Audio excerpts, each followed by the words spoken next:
You leave a warm valley road with the windows open, sunlight on your face, and a cup of tea in mind. Then the road climbs, the wind turns sharp, the viewpoint feels like another season, and by evening your campsite is cold enough to make you question every item you left at home. I'm Sharjeel and this is Travel Diary. Abdullah's with me today, our camping and hiking man. The man who always packs one extra pair of socks. Not glamorous, but it has saved the day more than once.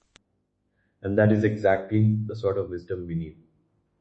Northern Pakistan can give you a warm valley, a cool roadside stop, and a cold windy camp in one journey.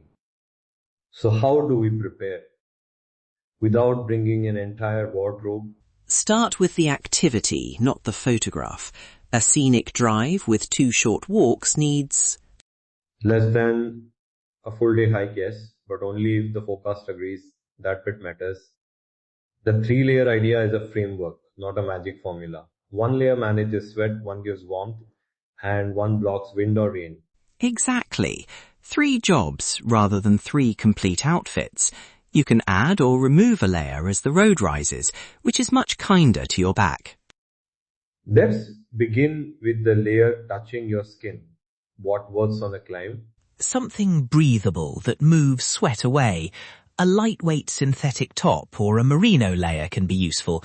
Cotton feels comfortable when you are sitting in a warm valley, but during a climb it can hold moisture. Then the temperature falls, and that damp shirt suddenly feels like a cold towel. A cold towel is not the mountain souvenir anyone wants. Let me think. For a short outing, would you carry a spare base layer? For a short drive with easy walks, probably not. For a hike or an overnight camp, yes, and I'd keep it in a dry bag, away from damp clothing. That small decision feels boring until the evening arrives. Right. Next is warmth. My usual choice is a compact fleece because it works in the car, at a viewpoint, and around camp without taking over the bag. A fleece is a good all-rounder. But At night, absolutely not always enough. At higher elevations or beside a cold lake, I'd want a warmer insulating layer as well. a unfair challenge. I was thinking of a road trip with short stops, not a high camp. So the question is not, what is the thickest thing I own? It is, what will this route and this forecast actually demand? And the third layer is where comfort can change very quickly, your outer shield. A wind-resistant shell helps at an exposed viewpoint, while a lightweight waterproof jacket gives you protection when rain appears. Keep that shell reachable near the top of the bag or in an outside pocket, not buried under the sleeping bag while the clouds are already arriving.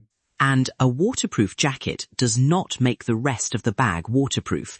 Put your spare clothes, phone and important items in a small dry bag or waterproof pouch. A backpack cover helps, but I still prefer a dry inner barrier. The glamorous part of packing, protecting your socks. Absolutely. And shoes deserve even more attention than socks.